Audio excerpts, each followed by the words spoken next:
Hello guys, welcome to வள்ளுவ பெருந்தகை பயிற்சி மையம். இந்த வீடியோல யார பத்தி பார்க்க போறோம்னா ஈரோடு நாகம்மை அவர்களை பற்றி தான் பார்க்க போறோம். ரொம்ப இம்பார்ட்டன்டானவங்க. ஏன்னா எக்ஸாம்ல அடிக்கடி இவங்களை பத்தி ஒரு क्वेश्चंस வரும். இவங்க எந்த ரிலேட்டடா வருவாங்கன்னா விடுதலை போராட்டத்தில் பெண்களின் பங்கு அப்படின்ற டாபிக்கின் கீழ் வருவாங்க.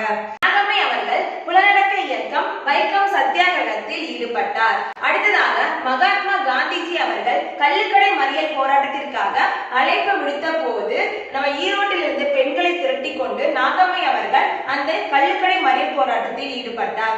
இதன் விளைவாக இந்தியாவின் பல்வேறு பகுதிகளில் வன்முறைகள்லாம் நடக்க ஆரம்பிச்சது. சோ அந்த வன்முறைகளை காட்டி காங்கிரசின் பல தலைவர்கள் காந்தியடிகளிடம் இந்த வன்முறையை கைவிடுமாறு கூறினார்கள். சோ காந்திஜி என்ன சொன்னார்னா, இதனோட முடிவு என்னிடம் இல்லை, ஈரோட்டில் உள்ள 2 பெண்களின் கைகளில் தான் இருக்கு அப்படின்னு சொல்லியிருப்பாரு. சோ ஈரோட்டில் உள்ள அந்த 2 பெண்மணிகள் யார் யாருன்னு கேட்டாங்கன்னா நாகம்மையும் நாகம்மையோட மைத்துனியுமான கண்ணம்மா அவர்கள்.